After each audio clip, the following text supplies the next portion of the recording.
Okay, tingnan natin yung tubig. Yung pinaglinisan natin. Kita niyo po yung itim yan. Pag tinapon ko po yan, itim yan. Itim po yan. Kita niyo po. Sko. Matagal na po kasi hindi nalilinis ata yan. Napabayaan na. Yan po yan. Oh.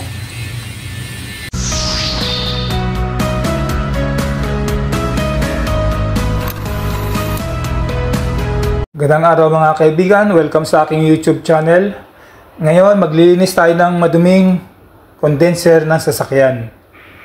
Kailangan natin linisan ito, lalong-lalo na ngayong summer. Alam naman natin na ang condenser ay isang essential component ng car AC system. Siya ang nag-aalis ng init sa loob para ilabas. So kung madumi ang ating condenser, nahihirapan magpalamig ang aircon system. Tara, samahan niyo ako. So tuwing magpapalinis na kayo ng kotse, kailangan kasi yan na bubugahan ng konting tubig para maging clear yung kanyang passage. Kasi siya yung tumutulong sa aircon natin na magpalamig. So kailangan din kasi ng condenser na yung outside source na sinasabi nila external source na which is yun yung hangin galing sa labas. Kaya lagi nasa harapan yan ng mga kotse. Ano yan, condenser na yan? May mga bato-bato. Nyo. Ilinis natin yung condenser na yan. Kasama na siguro yung cabin filter. Yan, sa harapan. Para marami siyang dumi. Tagal na. Ito, yung engine niya madumi rin eh. Oh. So yan ang engine niya. Ganyan rin ba kotse natin? Oh, yan, talagang super linis sa kotse yan. Napabayaan lang.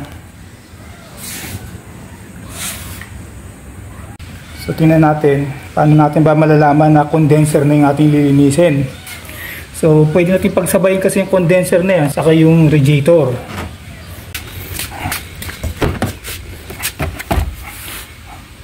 Tingnan natin yung cabin filter. Kunin natin ito. Cabin filter niyan sa ilalim.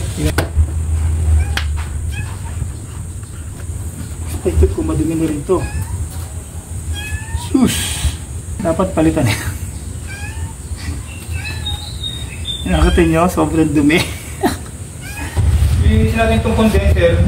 Ano lang, detergent soap lang, saka water. So ito rin pinapare ko. Pwede namang gumamit ng yung mga AC cleaner o kaya condenser foam. Pwede naman siya. Pero kung wala naman kayo, pwede na yung ano lang, available na sabon sa inyong bahay. Tapos, kung ano, pwede natin gumamit lang ng hose. Ng hose lang para ano, baka di kayo masyadong sanay sa paggamit ng pressure washer kasi may mga design kasi yung pin na yan kung horizontal o vertical. So, para ito kasi vertical. So,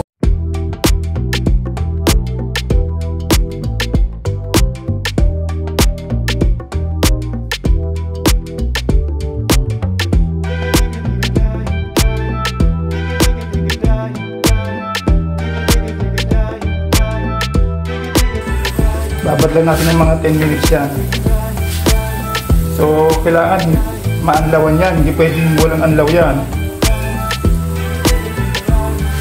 Sakaling gusto nyo linisin na rin yung evaporator sa loob, gamit ng pressure washer, saka ng no backlash dashboard. Meron tayong video. So, panoorin nyo na lang din yun. So, connected lahat yan eh. Meron tayong air conditioning video. So, simulan na natin. Simulan natin ang paglilinis.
nabasa yung mga electrical parts na yan, patuyuin nyo lang.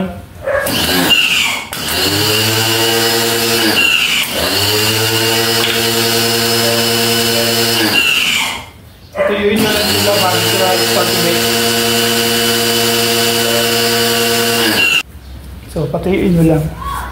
Kung hindi malinis ang condenser na yan, automatic yan, kukuha ng puwersa, mapupuwersa yung engine, saka yung compressor niya magpalamig.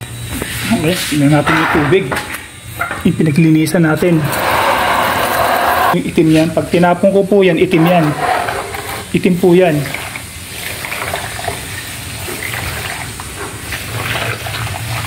Kita nyo po. Sko. Yan na po kasi hindi nalilinis ata yan, napabayaan na. Nagpapasalamat po ako sa lahat. Huwag niyo pong kalimutan mag-subscribe sa aking YouTube channel. Thank you very much po. Ciao for now.